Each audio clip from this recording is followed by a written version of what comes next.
Firman-Mu pelita bagi kakiku, terang bagi jalanku.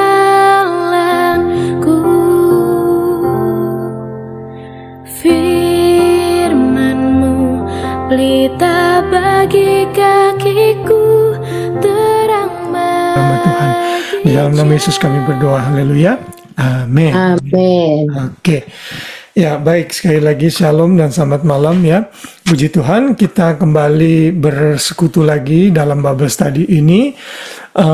Apakah saudara sempat mendengarkan overview perjanjian baru yang saya waktu itu sempat post?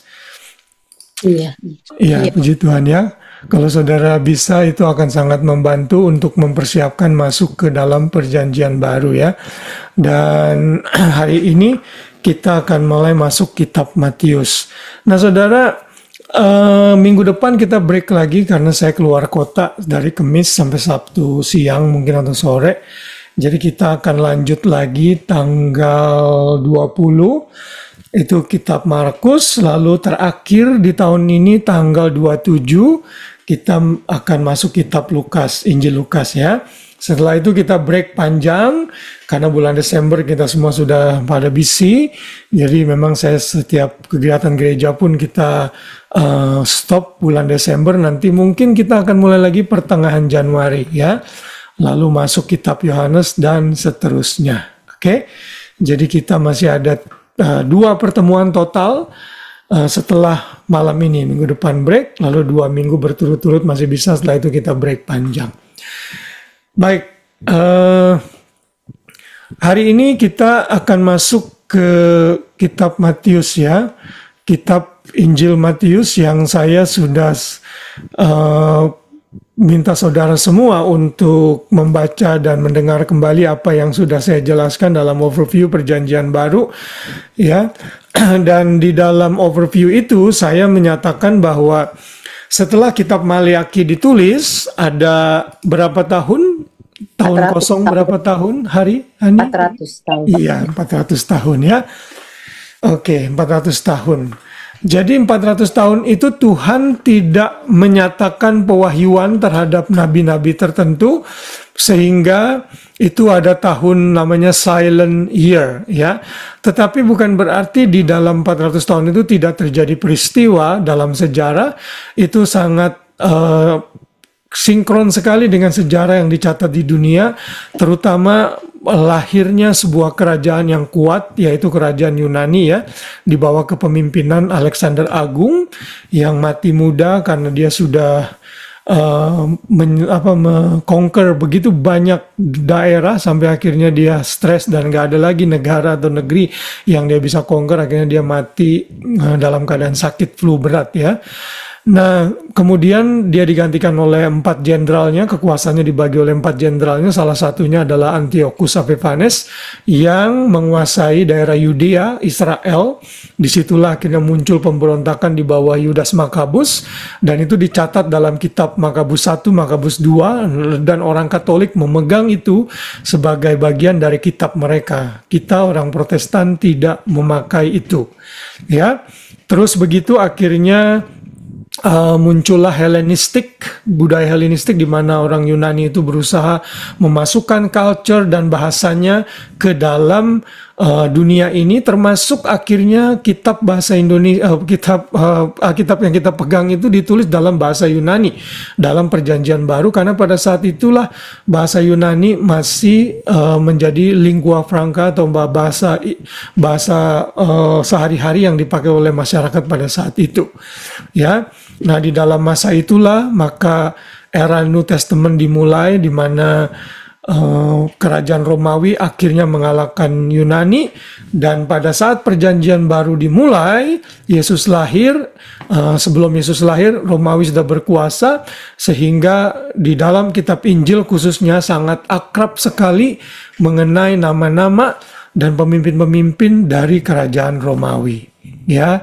Nah, jadi itu sekilas singkat di dalam era intertestamental between Malachi and Matthew, sampai nanti akhirnya muncul satu orang yang bernama Yohanes Pembaptis yang akhirnya memberitakan Yesus Mesias yang datang sehingga harus bertobat dan memberi diri mereka dibaptis. Baptis yang dilakukan oleh Yohanes Pembaptis tentunya bukan baptisan keselamatan, yaitu baptisan pertobatan yang memang wajar dilakukan di dalam perjanjian lama saat orang masuk ke dalam tradisi Yahudi yang kita sebut dengan proselyte atau proselyte.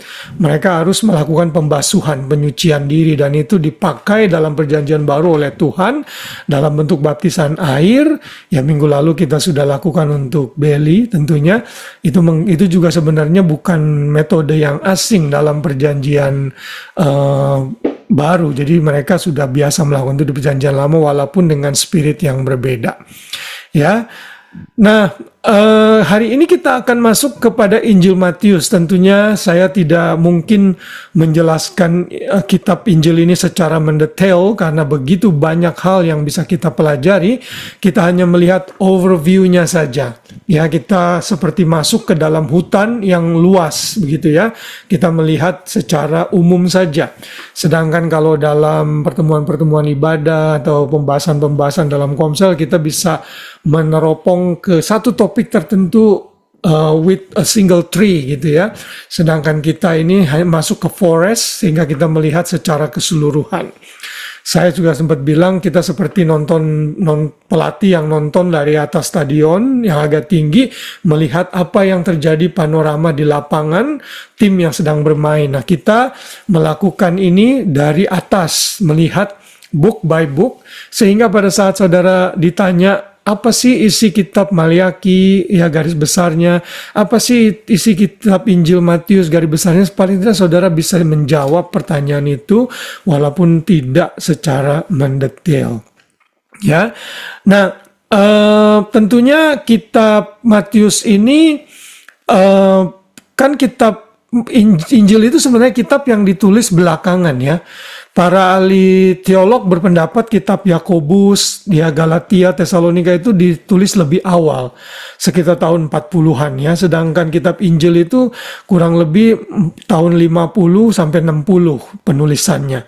Sedangkan Yohanes itu kemungkinan besar ditulis tahun 90, Injil Yohanes. Jadi sebenarnya kitab Injil ini bisa ditaruh di mana aja, siapa yang lebih dulu. Tapi saya percaya Tuhan dalam providensinya meletakkan Injil Matius di dalam posisi kanon kita yang pertama, karena fokus dari Matius adalah menyatakan Yesus sebagai raja orang Yahudi. Karena itu audiens mereka nanti kita akan lihat adalah orang Yahudi gitu ya. Kenapa? Karena pesan utama dari kitab Matius adalah behold your king. Lihatlah, inilah rajamu. Raja atau Mesias yang dinanti-nantikan di perjanjian lama. Sayangnya mereka menolak sehingga kerajaan itu dipospon. Nanti kita akan melihat. Nah, jadi itulah tema utama dari kitab Matius sehingga audiensnya itu dibawa untuk melihat dan bertemu Tuhan Yesus secara muka dengan muka, face to face sebagai raja. Ya. Nah, itu yang akan kita pelajari dalam pelajaran kita malam hari ini. Sebelum itu saya kembali mereview apa yang sudah kita pelajari dari perjanjian lama ya. Ingat saudara, saya berharap ini bisa nancap di dalam pikiran saudara somewhere in your memory, how you can divide the Bible into different categories ya. Kita sudah belajar dalam perjanjian lama ada 5 kitab hukum, 12 kitab sejarah, 5 kitab puisi, 5 kitab nabi besar, 12 kitab nabi kecil. Semuanya sudah kita pelajari dengan tuntas. Puji Tuhan ya, praise the Lord untuk kasih karunia Tuhan begitu. Nah, sekarang kita masuk dalam perjanjian baru yang terdiri dari 4 kitab Injil, 1 kitab sejarah yaitu hanya kitab Kisah Para Rasul, 21 kitab surat-surat mulai dari kitab Roma sampai kitab Yudas ya. Kemudian 1 kitab nubuatan atau profesi yaitu kitab Wahyu. Jadi kalau saudara mau ingat, saya waktu itu ajarkan dalam bentuk tepuk tangan ya. Jadi saudara bisa tepuk tangan biar saudara gampang. 5, 12, 5, 5, 12. 4, 1, 21, 1 gitu. Itu gitu mengingat ya pakai nada 5, 12, 5, 5, 12, 4, 1, 21, 1. Ini pakai bahasa Inggris ya. Karena kalau pakai bahasa Indonesia agak sedikit panjang gitu ya. Bisa juga ya 5, 12, 5, 5, 12. Bahasa Indonesia itu lebih panjang pronunciation-nya dibanding bahasa Inggris. Jadi saya ingin saja ya 5, 12, 5, 5, 12, 4, 1, 21, 1. Ini susunan yang general diakui di kalangan para teolog dan kekristenan tentunya. Oke, nah sekarang kita mulai masuk ke inti dari kitab Matius ya. Saya beri judul dari seseorang namanya The King and the Kingdom. Sang Raja dan Kerajaannya. Ya, jadi di dalam kitab Matius ini kita akan melihat bahwa Yesus Kristus itu dipresentasikan sebagai Raja. Nanti Markus fokusnya Yesus sebagai hamba. Lukas fokusnya Yesus sebagai manusia. Sedangkan Yohanes, Yesus sebagai Tuhan atau Allah. Nah ini saudara perlu ingat. Ya, 4 orang berbeda menulis kitab Injil dari sudut pandang yang berbeda. Ini menggambarkan providensi Tuhan kepada para penulis-penulis Alkitab. Sehingga representasi Tuhan Yesus itu komplit secara keseluruhan. Ya, nah jadi Yesus itu dinyatakan dalam kitab Matius sebagai raja. Nah, kitab Matius ini seringkali disebut sebagai kitab sinoptik ya. Kitab sinoptik, kalau saudara tahu kata sinoptik itu dari kata sin artinya bersama-sama, optik itu melihat. Ya, sinoptik. Jadi tiga Injil yaitu Matius, Markus, Lukas ini dilihat dari sudut pandang yang sama. Sedangkan Yohanes itu dikategorikan dengan kategori tersendiri karena Yohanes itu benar-benar menekankan Yesus sebagai Tuhan. Karena itu dalam Injil Yohanes tidak ada silsilah Yesus. Ya, Yesus dinyatakan sebagai logos ya kan, pada mulanya adalah firman. Firman itu bersama-sama dengan Allah dan firman itu adalah Allah. Ya, makanya itu dikategorikan sebagai Injil yang agak berbeda. Karena itu kalau nanti saudara dengar di mimbar atau dalam pelajaran-pelajaran Alkitab, kalau pendeta atau teolog menyebut Injil sinoptik, itu maksudnya Matius, Markus, Lukas. Ya, nah itu. Jadi karena mereka punya sudut pandang yang berbeda-beda melihatnya. Walaupun orang liberal menyatakan ada sedikit discrepancy yang saya sudah sempat singgung beberapa waktu yang lalu, tetapi discrepancy itu bisa dijelaskan tentunya. Ingat ya, saya pernah memberikan bukunya juga, itu ada Discrepancies of the Bible ya, agak tebal bukunya. Saudara kalau mau baca dan sanggup silakan saja. Tapi sekarang kan bisa tinggal di Google kok. Saudara tinggal type saja. Allege itu kan tuduhan ya. Allege discrepancies of the Bible, nanti keluar tuh point by point. Di situ ada penjelasannya, ini jawabannya seperti apa. Ya, saya percaya kalau orang menyaksikan satu peristiwa bersama-sama 3 orang misalnya ya, pasti mereka akan menulis sesuatu dari sudut pandang pribadi masing-masing. Ya, kalau saudara pergi ke Bondi Beach misalnya, orang yang senang panorama, landscape, dia akan melihat Bondi, oh luas sekali ya, pantainya tuh membentang dan lain sebagainya. Ya, orang yang artistik melihat dalam bentuk ada batu-batu di sana dan sebagainya. Jadi orang punya sudut pandang berbeda. Jadi dia menjelaskan dari sudut pandangnya masing-masing. Tapi tentunya karena ini firman Tuhan, berarti mereka tetap dikendalikan oleh Roh Kudus. Ya, itu. Nah, kita tentunya tahu bahwa di dalam kitab Injil Matius ini ada beberapa perikop yang sangat terkenal dan akrab di telinga kita. Kita mendengar ada 2 bapa kami diajarkan dalam kitab Matius, khususnya Matius pasal 6. Lalu ada khotbah di bukit ya, itu Matius 5-7. Lalu yang sangat terkenal dan juga digaung-gaungkan senantiasa adalah Great Commission. Perintah Tuhan Yesus untuk menjadikan seluruh bangsa murid dan membaptis mereka. Nah, itu beberapa highlight dalam kitab Matius yang kita sangat akrab dalam kehidupan bergereja kita, dalam kehidupan rohani kita. Ya. Nah, siapa penulis dari kitab Matius? Saudara, ada satu perdebatan apakah Matius yang menulis kitab Matius, saudara ya. Karena itu ada beberapa teolog yang menyatakan anonymous ya, tidak diketahui penulisnya. Tetapi kalau kita perhatikan tulisan-tulisan dalam early church, bapak-bapak gereja, terutama tulisan dari Jerome ya, misalnya bukan Jerome, sorry, saya catat di sini, saya lupa namanya, Eusebius ya, Eusebius dan Origen. Origen itu mencatat dan menyatakan bahwa yang menulis Injil Matius adalah Matius ya. Ada tulisan pada tahun berapa itu, awal-awal gereja berdiri ya, namanya Ecclesiastical History. Di situ dituliskan among the four gospel which are the only indisputable ones in the church of God under heaven, I have learned by tradition that the first was written by Matthew, who was once a publican, maksudnya pemungut cukai, but afterward an apostle of Jesus Christ, and it was prepared for the converts from Judaism. Jadi di dalam tulisan yang tadi yang saya kutip itu dinyatakan bahwa yang menulis adalah Matius, seorang pemungut cukai yang bertobat menjadi orang percaya, sehingga dia yang dipakai Tuhan menulis kitab Matius. Jadi kita bisa mengatakan Injil Matius ditulis oleh Matius. Kemudian juga di dalam era gereja-gereja mula-mula itu ditemukan satu superscription ya, catatan yang mencatatkan di dalam kitab Matius ada tulisan according to Matthew. Bahasa Yunaninya kata Mataios ya, according to Matthew. Jadi kita bisa dengan yakin menyatakan bahwa yang menulis kitab Matius adalah Matius sendiri, yang adalah juga murid Tuhan Yesus, yang adalah juga bekas pemungut cukai. Ya, oke. Dalam kitab Injil di perjanjian dalam kitab Injil dan dalam seluruh perjanjian baru tidak ditemukan perkataan satupun yang dikatakan oleh Matius, ya.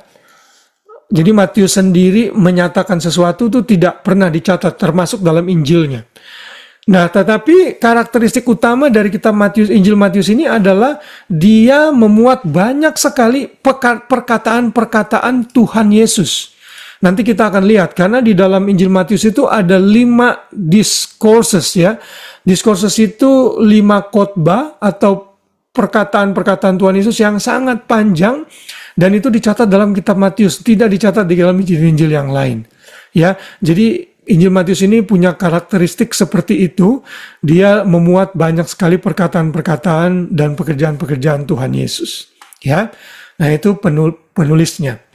Lalu audiensnya, penerimanya tentunya tidak bisa disangkal, yang menerima adalah orang-orang Yahudi. Ya, orang-orang Yahudi. Nanti kalau saudara lihat Injil Markus, Injil Lukas itu berbeda audiensnya. Ada yang untuk orang-orang Romawi, tapi kitab Matius itu didesain oleh Tuhan dalam providensi dan inspirasinya, itu diarahkan kepada orang Yahudi yang menantikan Mesias, sehingga Yesus makanya direpresentasikan sebagai raja.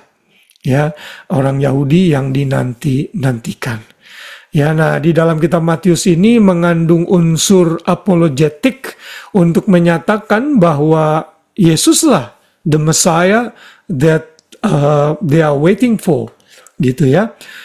Sehingga ini menjadi satu defense atau apologetik bagi orang-orang Yahudi yang masih menolak Yesus sebagai Mesias, gitu. Nah, di dalam kitab Injil Matius ini ada 129 referensi yang diambil dari Perjanjian Lama. Itu banyak sekali, saudara ya. Ada 53 kutipan langsung dari Perjanjian Lama, lalu 76 allusion itu yang mengacu kepada Perjanjian Lama walaupun tidak directly gitu. Dari 39 buku di dalam Perjanjian Lama, kurang lebih ada 25 kitab yang mengacu kepada dicatat dalam Injil Matius ini. Jadi banyak sekali, saudara ya. Hampir 70%, 75% ini mengutip atau allusionnya kepada Perjanjian Lama. Di dalam Injil Matius juga ada 11 pernyataan yang menyatakan fulfillment formula. Jadi ada perkataan, this is what it has been said in the Old Testament, begitu ya.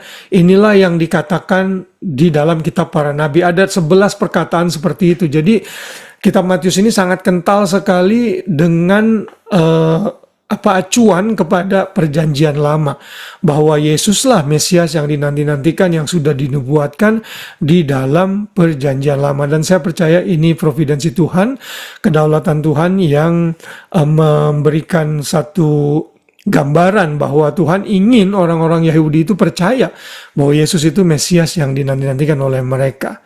Ya, misalnya nih dalam Matius 1 ayat 22, ya, Matius 1 ayat 22. Coba Tante Meme tolong dibacakan Matius 1 ayat 22. Matius 1 ayat 22. Bentar. 20, 21, 22. Hal itu terjadi supaya genaplah yang difirmankan Tuhan oleh nabi. Ya, thank you. Itu supaya hal itu terjadi, genaplah yang difirmankan Tuhan oleh para nabi. Nah, ini mengacu kepada apa? Ini mengacu kepada nubuat-nubuatan yang di dalam perjanjian lama. Ya, jadi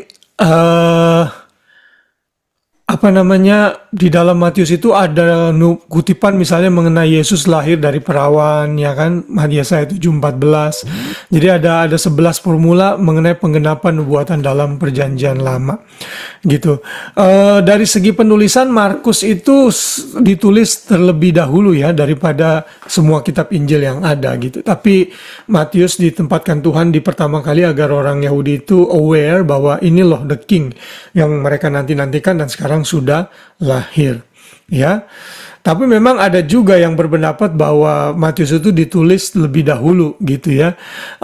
Ini sebenarnya pendapat yang tidak perlu diperdebatkan, ya, karena yang terpenting tujuannya adalah ditulis untuk orang-orang Yahudi, sedangkan Markus lebih condong ditulis untuk orang-orang Romawi, begitu ya. Dan karena itulah para teolog sependapat waktu penulisan dari kitab Matius itu sekitar tahun 50 sampai 55 setelah Tuhan Yesus. Jadi ini dekat sekali ya, sekitar 20 tahun setelah kematian Yesus. Ini luar biasa. Jadi data sejarah ini data yang sangat valid, karena itu data-data di luar ini yang lebih muda tentunya kita tidak terima, apalagi dari Al-Quran misalnya ya, yang menurut mereka dicatat tahun 600 sampai 700 setelah Tuhan Yesus. Tidak mungkinlah kita memakai informasi itu yang menyatakan katanya Yesus itu tidak disalib, Yesus itu diambil lalu dikelabui mukanya seolah-olah Yesus. Ya, ada yang bilang itu Yudas dan sebagainya. Tentunya kita tidak bisa menerima informasi itu karena itu dicatat 600 tahun after the event. Sedangkan kitab Matius dan Injil-Injil yang lain itu about 20 years above after the event. Jadi kita harus percaya catatan sejarah yang terdekat tentunya ya. Jadi saudara ingat saja 50 sampai 55 AD. AD itu Anno Domini atau the year of the Lord ya. Sesudah Masehi ya. Setelah Tuhan Yesus. Nah, itu tanggal penulisan. Lalu apakah tujuan dari kitab Injil Matius ini ditulis? Ya, ada dua tujuan besar yang dicatat dan diarahkan dalam Injil Matius ini. Yang pertama adalah untuk membuktikan bahwa Yesus adalah Raja atau Mesias yang dijanjikan dalam Perjanjian Lama. Ya, yaitu yang dijanjikan melalui covenant, ya, covenant atau perjanjian dalam Perjanjian Lama. Jelas sekali kalau saudara membaca kitab Matius, nanti kita akan lihat analisanya sedikit demi sedikit mengenai hal ini ya. Jadi untuk membuktikan Yesus itu Mesias. Jadi kalau saudara punya teman orang-orang Yahudi ya, mereka tidak percaya Yesus itu sebagai Mesias, ada baiknya saudara anjurkan mereka untuk membaca kitab Matius. Karena di situ tergambar jelas Yesus itu sebagai Mesias yang sudah lahir, mati dan bangkit, naik ke surga, dimuliakan, duduk di sebelah kanan Bapa, lalu dia akan datang kembali untuk menghakimi seluruh dunia ini. Itu yang pertama. Lalu tujuan yang kedua dari kitab Injil Matius adalah untuk menjelaskan rencana Tuhan dalam masa ini dalam terang penolakan orang Yahudi terhadap Yesus. dan juga untuk meyakinkan mereka bahwa Yesus hidup dan akan datang kembali sebagai raja untuk mendirikan kerajaannya. Ya. Jadi dalam Injil Matius itu sangat kental sekali bahwa orang Yahudi itu menolak Yesus sebagai raja, sebagai Mesias. Karena itulah dalam Injil Matius Tuhan punya providensi dengan memberikan satu era interim, ya, era in between sebelum kedatangan kembali, yaitu era gereja. Nah, hanya di Injil Matius lah kata eklesia disebut 2 kali, yaitu dalam Matius 18, ya, nanti kalau saudara baca di rumah, Yesus menyebut bahwa akan ada satu institusi baru yang menggabungkan Yahudi dan non-Yahudi, yaitu gereja Tuhan. Ya, nah karena itulah Injil Matius ditujukan salah satunya bahwa ada rencana Tuhan lain setelah kita melihat adanya penolakan, yaitu Yesus akan datang kembali, tapi di tengah-tengah itu ada gereja yang akan muncul nanti. Ya, jadi nanti di dalam akhir, kalau saudara baca akhir Injil kitab Matius itu kan, terutama pasal 24 dan pasal 25 itu menggambarkan the second coming of Jesus. Di situ Yesus menjelaskan mengenai apa yang terjadi di masa tribulasi. Ya, birth pang gitu ya, seperti wanita yang mau sakit bersalin, itu digambarkan sebagai keadaan dalam masa tribulasi gitu. Jadi di sini jelas menggambarkan ada rencana Tuhan ya, dari kedatangan pertama lalu ditolak, di tengah-tengah era gereja muncul, Yesus akan datang kembali untuk menghakimi dunia ini. Ya, jadi Jesus is building his church, ya, composed of Jews and non-Jews. Nah, itu dari segi penulis, audiens, ya, tahun penulisan dan tujuan dari kitab Injil Matius. Sekarang kita akan masuk ke summary atau analisa singkat saja mengenai isi dari kitab Injil Matius. Ada orang membagi dalam beberapa poin, ya. Ada misalnya seorang membagi kitab Matius itu dari segi geografis, ya.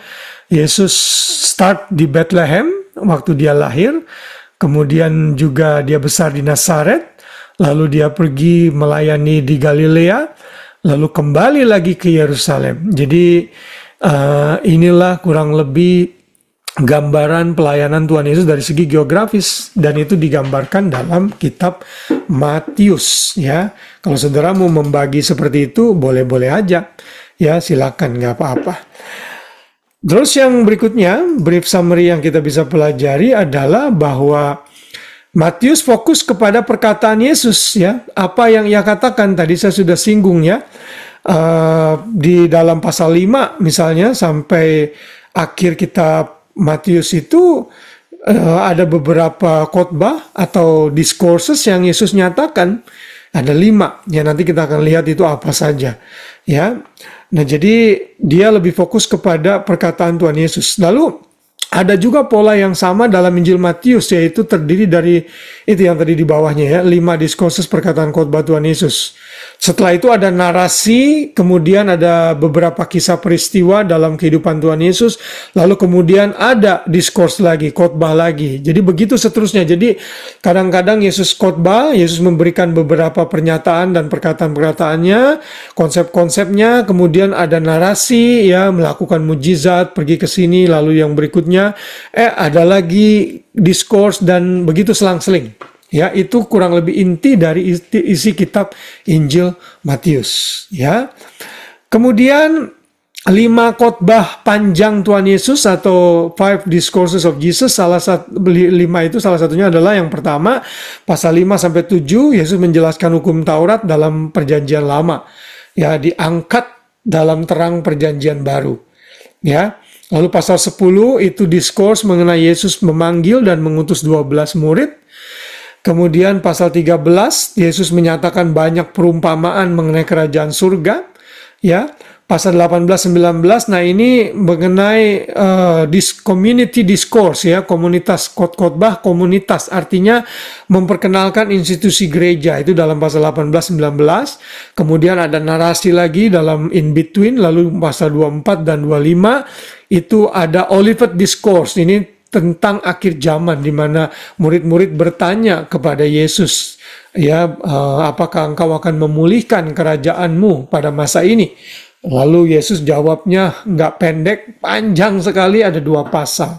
Ya, saudara bisa baca di situ dalam pasal 24 dan pasal 25. Kalau kita mau mempelajari akhir zaman, kita mesti mengerti pasal 24 sampai 25 dari kitab Injil Matius ini. Ya, seperti itu. Nah, dalam pasal yang 5 sampai 7 mengenai hukum Taurat yang Yesus jelaskan dalam khotbah di bukit, saudara harus sadar bahwa Yesus itu belum mati ya, belum bangkit dan belum dimuliakan. Berarti Yesus itu masih subject to the law. Dia masih harus mentaati hukum Taurat seperti apa yang diperintahkan oleh Musa. Ya, jadi makanya Yesus menjelaskan dan lift up the law, tapi dalam terang yang lebih baik lagi tentunya. Oke?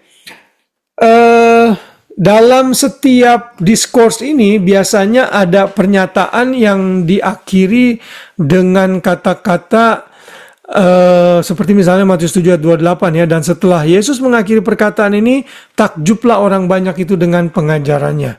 Ya, jadi ada perkataan yang menyatakan selesai diskursnya ini. Jadi artinya dia menutup percakapan atau perkataannya gitu ya, seperti itu. Dan di setiap diskurs biasanya ada pernyataan seperti itu. Ya, jadi itu kurang lebih struktur dari kitab Injil Matius yang kalau saudara mau mengingatnya lebih singkat bisa dibagi-bagi dalam bentuk 5 diskursus atau 5 khotbah atau perkataan-perkataan Tuhan Yesus.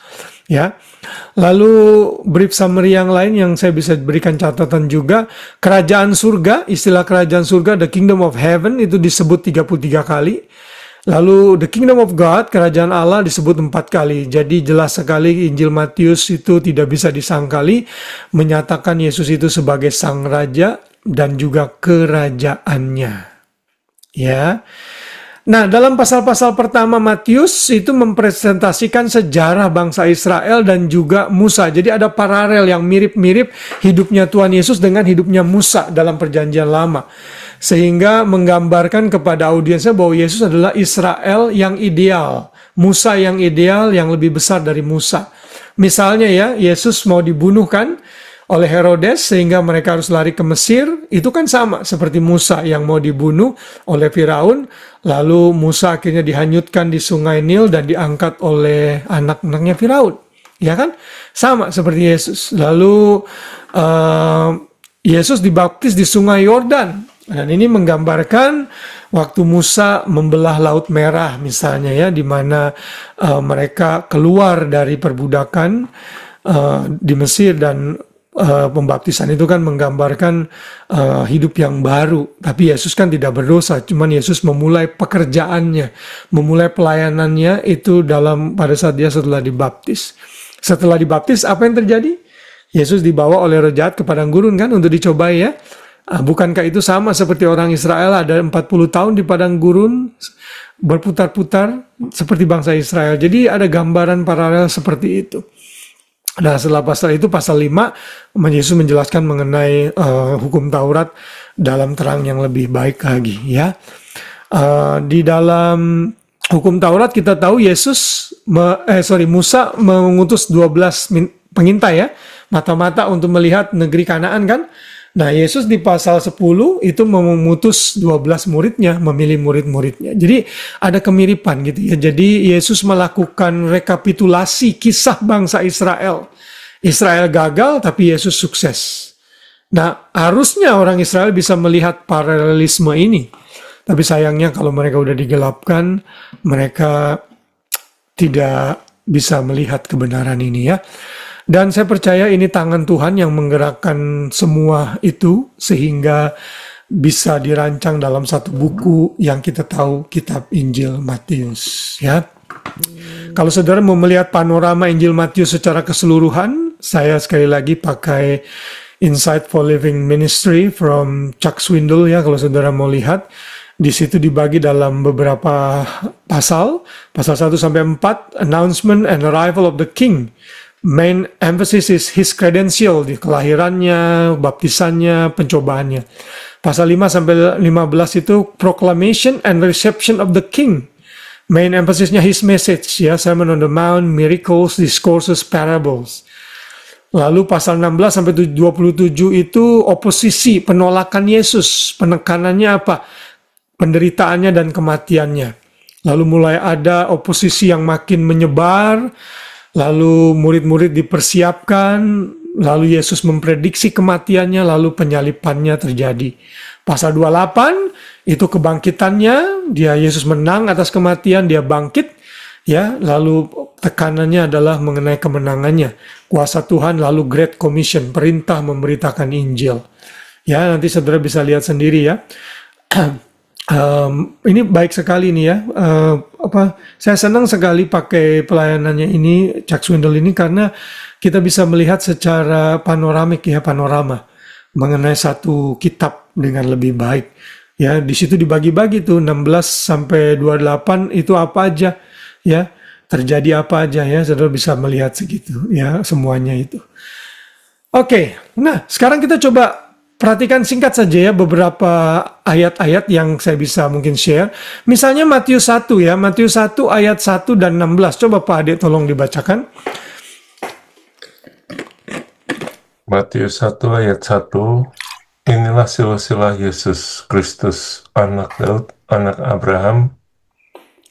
Yakub memperanakkan Yusuf, suami Maria, yang melahirkan Yesus yang disebut Kristus. Thank you, Pak Ade. Nah, kalau saudara membaca Matius 1, itu kan memuat silsilah Tuhan Yesus ya. Saudara, kalau saudara perhatikan, ini panjang penjelasannya ya, ini ada penjelasan khusus. Perbedaan silsilah dalam kitab Injil Lukas dan Matius itu sangat clear sekali. Kalau Injil Lukas itu fokusnya Yesus sebagai manusia, karena itu silsilahnya sampai ke Adam. Sedangkan Matius itu tidak perlu sampai Adam, karena mau menyatakan Yesus itu keturunan raja. Makanya kalau saudara lihat ayat 1 yang tadi Pak Ade bacakan, silsilah Yesus Kristus anak Daud, harusnya kan disebutnya anak Abraham dulu. Ya kan, karena kan Abraham lebih tua daripada Daud. Tapi justru yang disebut adalah anak Daud, anak Abraham. Artinya, Matius mau menekankan Yesus ini loh Mesias yang dinanti-nantikan, raja yang dinanti-nantikan. Dia ini anak Daud.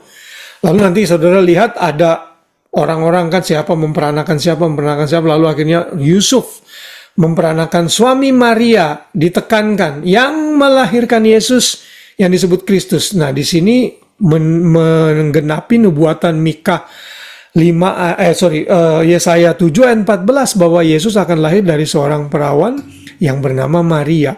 Makanya di sini Maria juga disebut ya.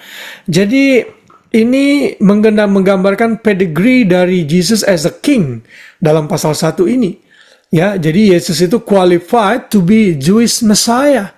He has the pedigree, he's from the line of David, and that's through his father Joseph, who would have been the legal lineage. Ya, nah itu penjelasannya panjang ya. Nanti saudara kalau mau coba cari di Google boleh, atau saudara bisa baca commentary, saudara bisa memperdalam ini. Ya, intinya itu saja yang malam ini saya mau share karena keterbatasan waktu. Lalu Matius pasal 2, saudara tahu ada kisah orang Majus ya. Matius 2 ayat 1. Coba Iren, tolong dibacakan Ren, Matius 2 ayat 1. Matius 2 ayat 1. Sesudah Yesus dilahirkan di Bethlehem, di tanah Yudea, pada zaman Raja Herodes, datanglah orang-orang Majus dari timur ke Yerusalem. Thank you. Orang Majus itu menurut penelitian ada di sekitar Mesopotamia, saudara ya. Irak, Iran, pokoknya di sekitar situ deh ya. Dan itu jauhnya itu 500 sampai 700 mile dari Yerusalem, dari Bethlehem, saudara. Dari ayat ini saja disebut penggenapan dari perjanjian lama, misalnya Bethlehem ya. Bethlehem ini adalah kota kelahiran Yesus yang sudah dinubuatkan dalam Mika 5 ayat 2 ya kan. Lalu di situ orang Majus ini Gentile, orang Majus ini non-Yahudi, tapi mereka justru mencari raja orang Yahudi. Jadi ini satu kontradiksi yang sangat memalukan harusnya ya kan. Harusnya mereka lebih bisa menerima Yesus karena Yesus orang Yahudi gitu. Ya, tapi justru kita melihat dari awal-awal Injil Matius malah orang di luar non-Yahudi lah yang mencari Yesus. Dan inilah akhirnya nanti muncul era gereja di mana kita orang-orang non-Yahudi bisa masuk dan terhisap ke dalam karya keselamatan Yesus, ya. Keselamatan Bapa di dalam Yesus. Lalu kalau kita lompat di dalam pasal 5, nah di sini mulai discourse, ya, mulai khotbah atau sermon of Jesus atau perkataan-perkataan Tuhan Yesus. Misalnya Matius 5 ayat 1 sampai 2, ya. Coba Hari tolong dibacakan Matius 5 1 sampai 2. Matius 5 1-2. Ketika Yesus melihat orang banyak itu, naiklah ia ke atas bukit, dan setelah ia duduk, datanglah murid-muridnya kepadanya. Ayat 2. Maka Yesus pun mulai berbicara dan mengajar mereka, katanya.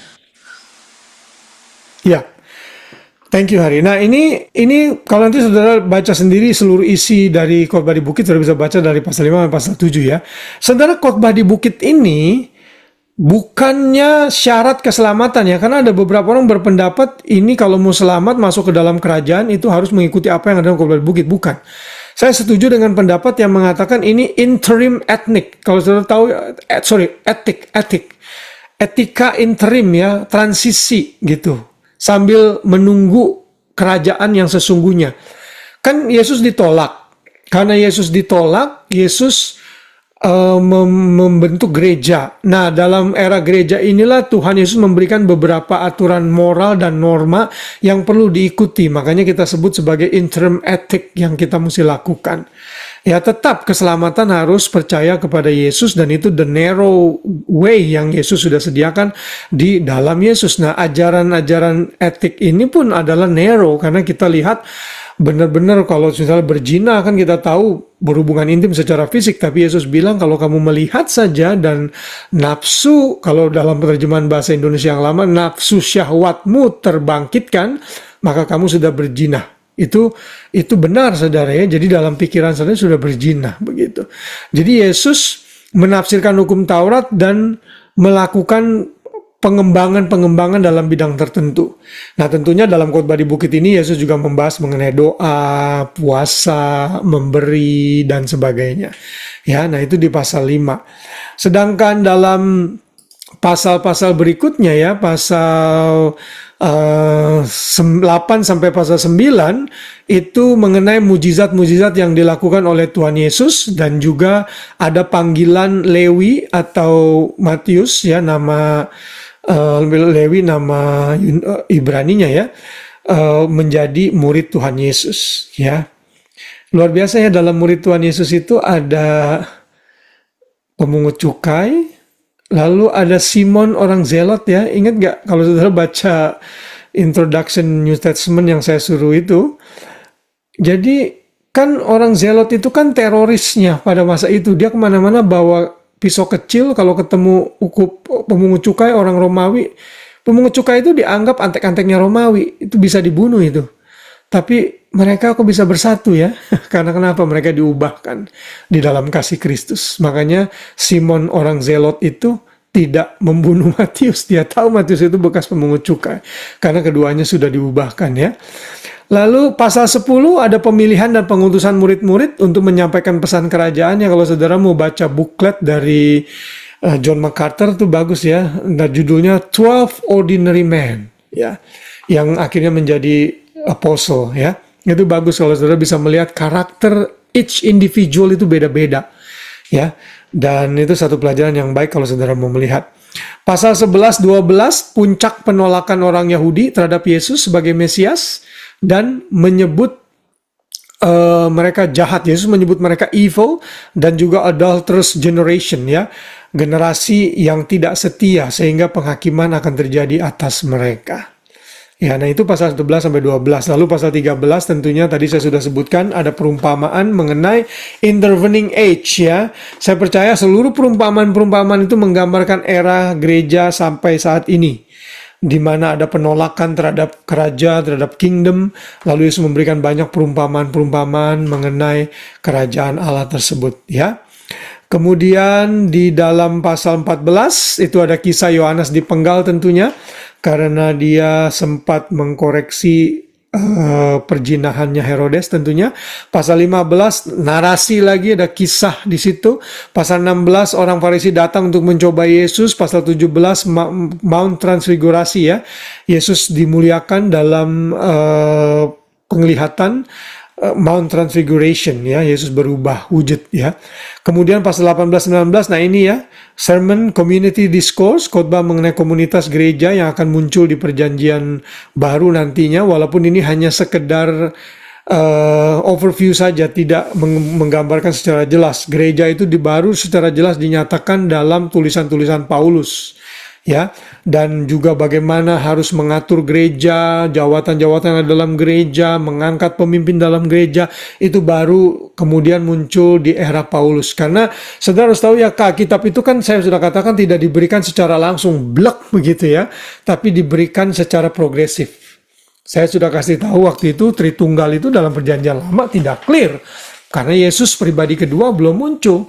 Dalam perjanjian baru clear. Oh, pribadi kedua itu jadi manusia di dalam daging begitu.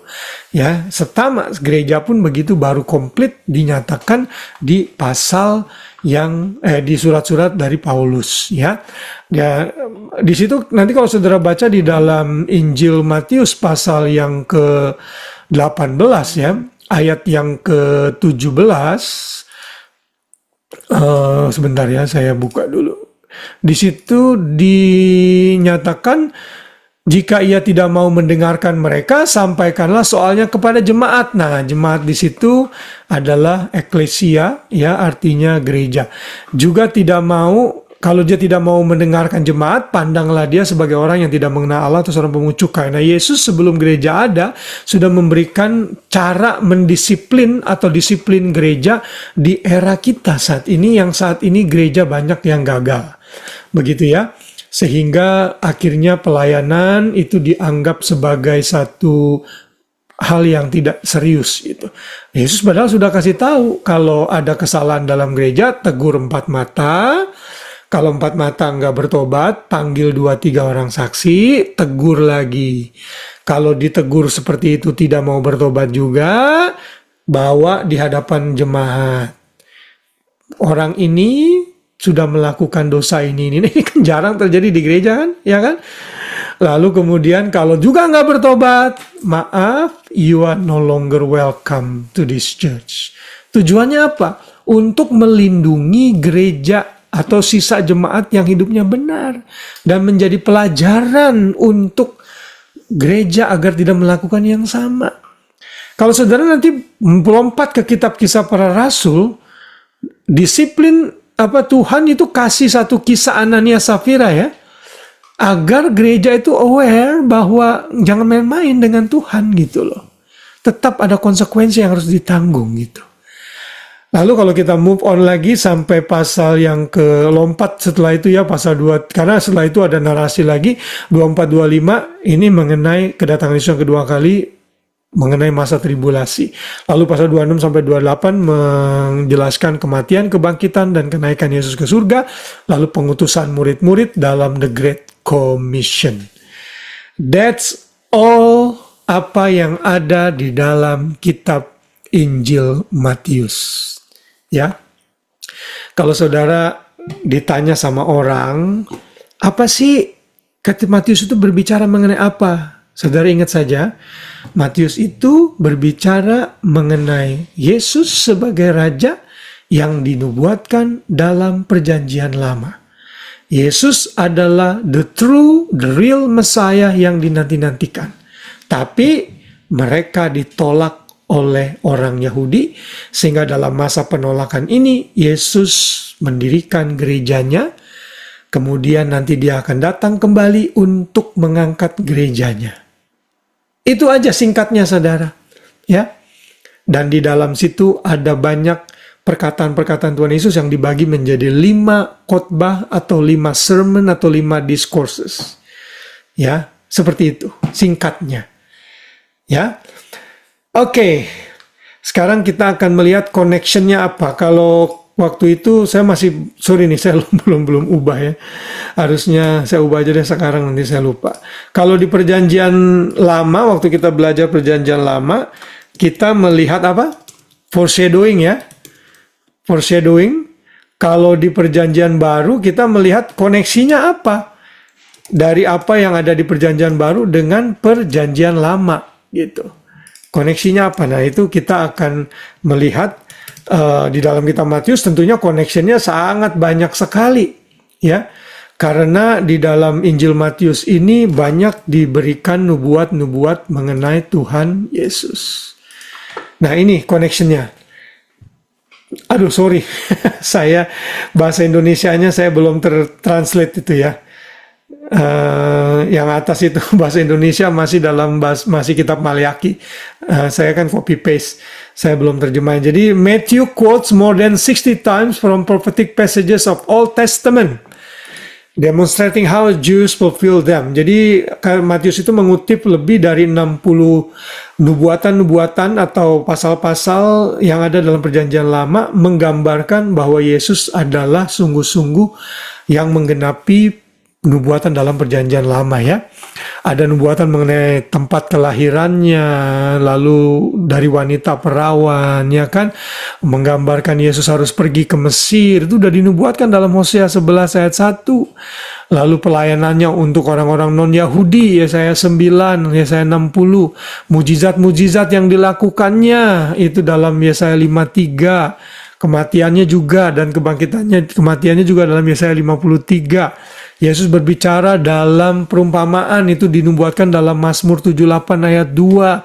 Lalu Yesus masuk ke dalam Yerusalem dengan menunggang keledai, itu sudah dinubuatkan dalam kitab Zakaria 9 ayat 9. Jadi banyak sekali nubuatan yang Yesus genapi dalam kitab Matius dicatat. Ya, jadi itu connectionnya antara Matius dengan perjanjian lama. Nah, untuk menutup pelajaran kita akan melihat 5 aplikasi apa yang kita bisa pelajari setelah kita mempelajari kitab Injil Matius. Yang pertama, kita bisa belajar Jesus is the promised Messiah ya. Itu clear sekali. Jadi tidak ada lagi perdebatan yang perlu kita perdebatkan sebagai orang percaya. Yesus adalah Mesias yang dijanjikan, yang digenapi dari nubuatan-nubuatan dalam perjanjian lama. Yang kedua, kita melihat dalam Matius bahwa people are slow to believe. Manusia itu seringkali lambat untuk percaya. Ya, kalau saudara berada di GBI Manuel, saudara tahu kita punya 2 orang paling tidak, 4 yang lambat untuk percaya di dalam gereja kita. Ya, kita sampaikan saja dalam khotbah-khotbah, sampaikan berita Injil, kita ingatkan lagi sampai nanti Tuhan membuka hati mereka. Jadi saudara nggak usah frustrasi kalau saudara memberitakan Injil orang nggak percaya, itu normal dan terjadi di segala masa. Termasuk dalam masa Matius, bagaimana Yesus ditolak dengan luar biasa oleh orang-orang Yahudi. Bahkan Yesus mengusir setan, dibilang Yesus mengusir setan dengan kuasa Beelzebub, gitu misalnya. Setan mengusir setan, Yesus bilang, itu kan aneh. Bukankah mereka akan terpecah-pecah kerajaannya? Jadi ya itulah manusia ya, dan itu terjadi di era kita juga. Jadi saudara dan saya, kalau saudara mengerti kebenaran firman, jangan tunda-tunda untuk percaya. Percaya saja. Trust God, trust the Bible, and walk on the truth of the Bible, gitu ya. Yang ketiga, kita bisa mengambil aplikasi dari kitab Matius. God knows the future. Tuhan itu mengetahui mengenai masa depan, apa yang terjadi. Semuanya tidak ada yang kebetulan, semua ada dalam rencana Tuhan. Termasuk kedatangan yang kedua kali, yang di kitab Petrus bilang sepertinya kok ditunda-tunda sih, dulu bilang mau datang, kok sekarang belum datang. Ya kan, Petrus bilang Yesus Tuhan menunda-nunda karena dia mau makin banyak orang yang bertobat. Tuhan tahu masa depan secara global, Tuhan juga tahu masa depan you and me. So let be assured that our life is in God's hand. Oke? Dan masa depan kita cerah, oke? Luar biasa, karena kita akan hidup di surga, menikmati indahnya persekutuan yang baik dan manis dengan Tuhan kita saat Dia datang kembali. Itu yang dicatat dalam Matius 24-25. Dan yang keempat, Yesus is building His church today, dan terus sampai sekarang masih terjadi. Walaupun saya percaya ya, ini bukan menghakimi, tapi akan ada banyak false churches ya. Akan ada banyak false believers, even in the church. Ya, saudara, kalau saudara hidup bergereja sudah cukup lama, saya sudah bergereja cukup lama sekali ya, mungkin ya yang aktif itu 30 tahun lah ya di usia saya ini. Saya melihat people come and go, saya melihat people declare to be believer, dibaptis, melayani, tahu tiba-tiba menyangkal Yesus. Saudara, orang-orang seperti ini itu profession Kristen KTP saja. Kenyataannya dia menolak Yesus jadi mualaf atau lain-lain, itu membuktikan bahwa dia tidak sungguh-sungguh selamat, tidak sungguh-sungguh lahir baru, dan itu banyak di gereja. Karena itu tidak heran orang ke gereja cari pengkhotbah yang terkenal, yang lucu, lalu cari entertainment dengan lampu-lampu gemelapan seperti nightclub misalnya ya. Saya bilang itu nggak salah, tapi mereka itu lebih cenderung cari yang kayak gitu, khotbahnya khotbah tentang berkat saja, mujizat, kesembuhan, nggak mau belajar Alkitab lebih dalam. Itu kan dinubuatkan dalam kitab Timotius. Tickle ear ya, kitab telinganya senangnya dikelitik-kitik gitu, nggak mau belajar deep. Makanya Bible study gini tuh orang nggak banyak peminatnya. Ya. Kenapa? Karena buat mereka itu membosankan, menjenuhkan, buang-buang waktu. Tapi kalau saudara, inilah saya percaya saudara tuh sungguh-sungguh Kristen sejati. Karena saudara mau belajar firman. Begitu ya. Nah jadi Yesus itu masih membangun gerejanya walaupun banyak false believers, false churches today. Don't worry about it. Kita yang percaya tetap beritakan kebenaran. Ya, seperti itu. Lalu yang berikutnya, yang kelima, gereja harus aktif memberitakan Injil dan menjadikan semua bangsa muridku seperti yang dicatat dalam Matius 28 ayat 9-20. Pergi, jadikanlah semua bangsa muridku dan baptislah mereka dalam nama Bapa, Anak, dan Roh Kudus. Saudara, apa yang kita sedang lakukan ini adalah bentuk pemuridan, ya.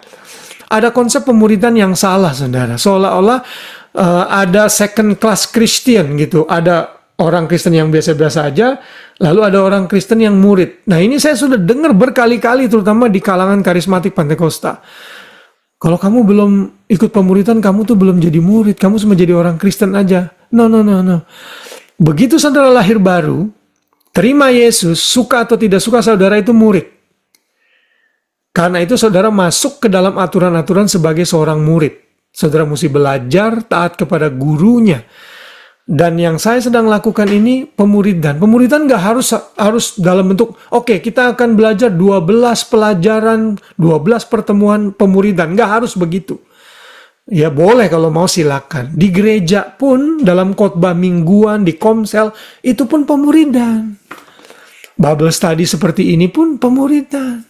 Aktivitas di gereja di mana kita nyiapin makanan bareng-bareng, misalnya dalam event, kita dekorasi bareng-bareng, itu pemuridan. Kita saling mengerti satu dengan yang lain.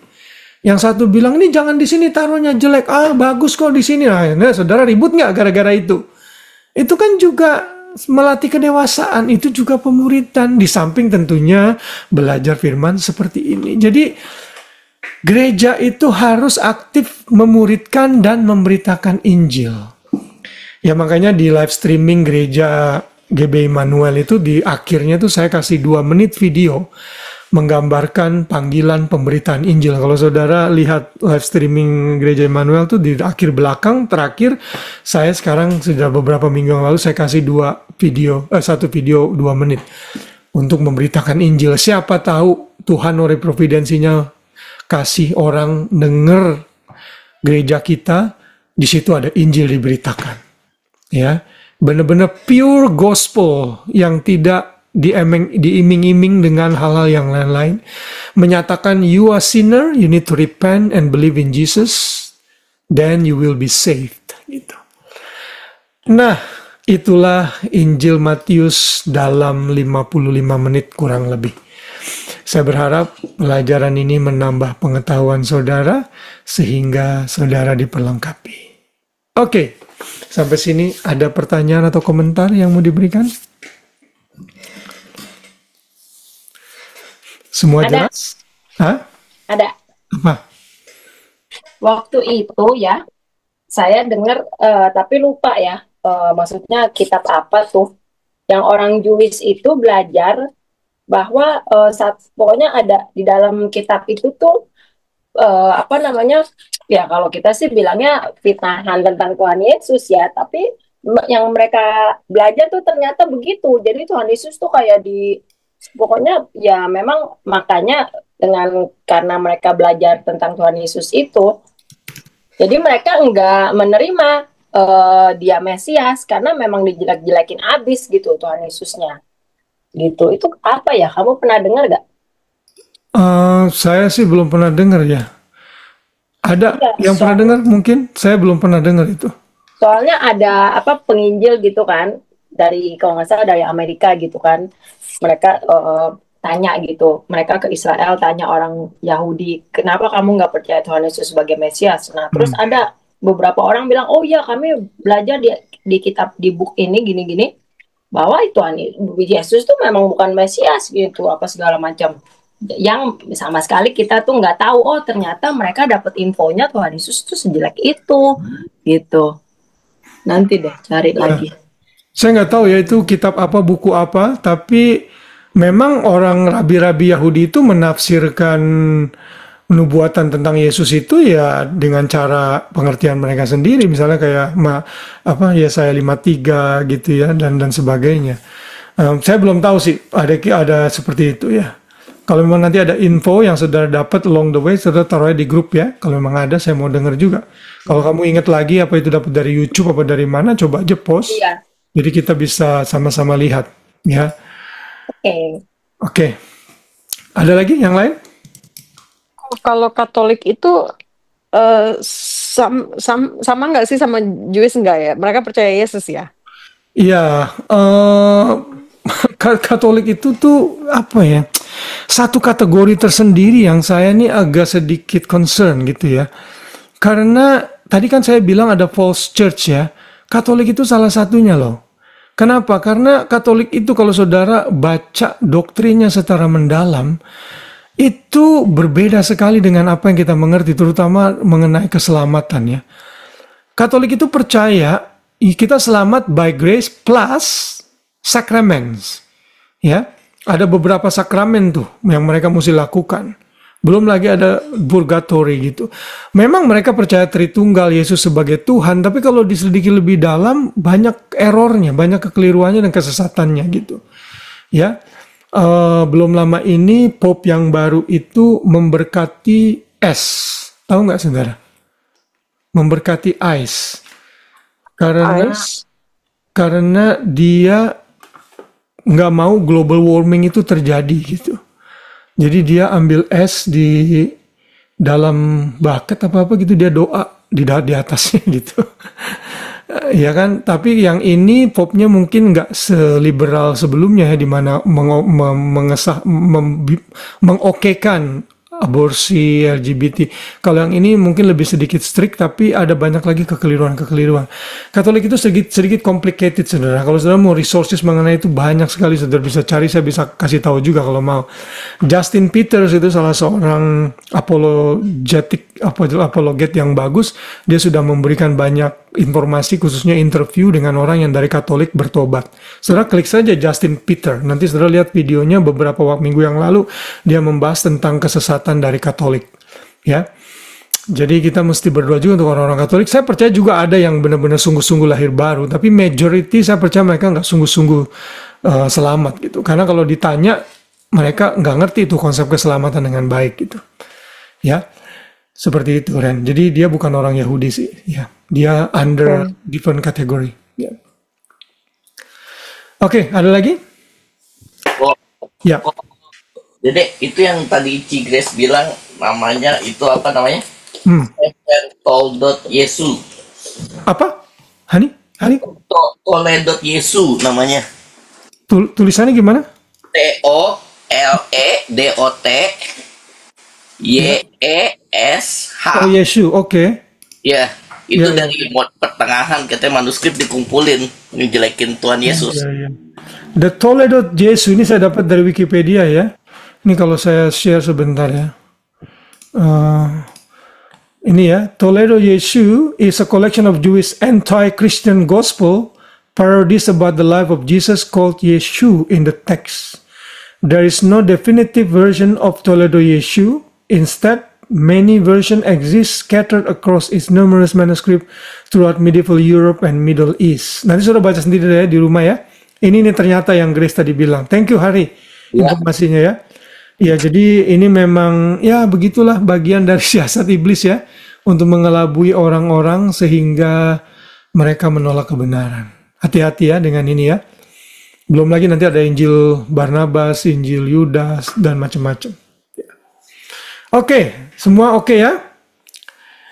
Coba, saya pengen tahu aja nih ya. Novi, masih ada situ Novi ya? Apa intisari dari Injil Matius, Novi? Intisarinya untuk apa sih? Menggambarkan Yesus sebagai raja. Yes, ya. Raja orang Yahudi. That's good. Itu intinya ya. Ada berapa discourses Iren di dalam Injil Matius? Ada berapa khotbah atau sermon Yesus? 4. 5 ya, kurang 1. Ada 5 ya. Discourses ya. Oke. Baik, itu saja deh ya pertemuan kita malam ini. Thank you so much. Mari kita ambil foto.